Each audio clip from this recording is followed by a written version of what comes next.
Hello, my name is Kuki Ikandaki, enrollment number 069. I am a SYBPT student and this is my Rubrics representation video. So today we are going to be talking about movements of the scapula. So just a brief word of introduction. The movements of the scapula do not occur in anatomical isolation, but rather they occur as contributory motions alongside movements at the glenohumeral joint, the acromioclavicular joint, as well as the sternoclavicular joint. So there are three major degrees of scapular movement. We have elevation and depression, we have scapular protraction and retraction, as well as upward and downward rotation. So talk about scapular elevation and depression.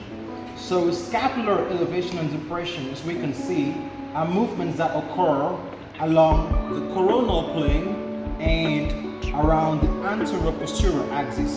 So during scapular elevation, we see that the lateral aspect of the scapula moves slightly upward, and this is usually achieved by movements at the sternoclavicular joint, elevation of the clavicular joint, or at the sternoclavicular joint. Now moving to scapular depression, as we can see during scapular depression, the lateral aspect of the scapula moves inferiorly. Now we must note that the muscles responsible for scapular elevation are the levator scapulae and the upper trapezius muscles, while the muscles responsible for scapular depression are the lower trapezius, the latissimus dorsi, the serratus anterior, and it's as well the gravity-assisted motion.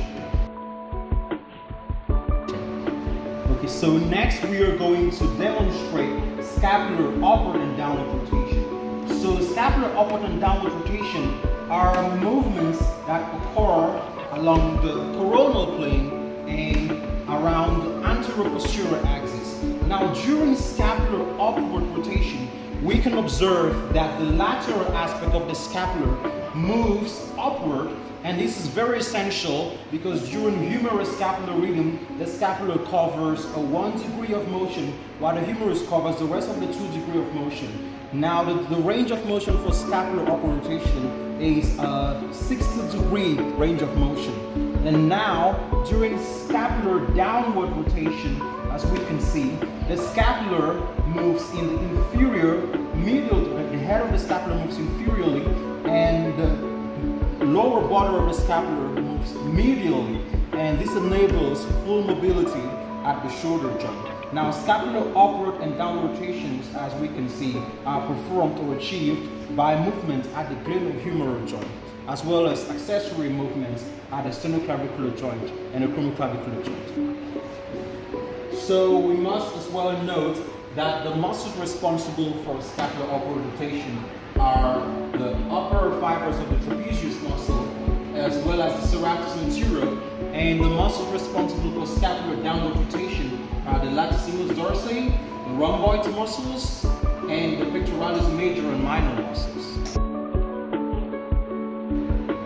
So next we are going to demonstrate scapular protraction and retraction. So scapular protraction and retraction are movements that occur along the transverse plane and around the vertical axis.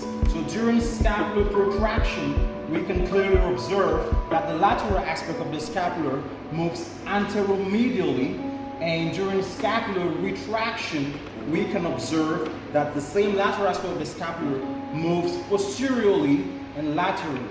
So this as well enables full mobility of the shoulder joint, and scapular protraction and retraction movements are achieved by protraction and retraction at the sternoclavicular joint.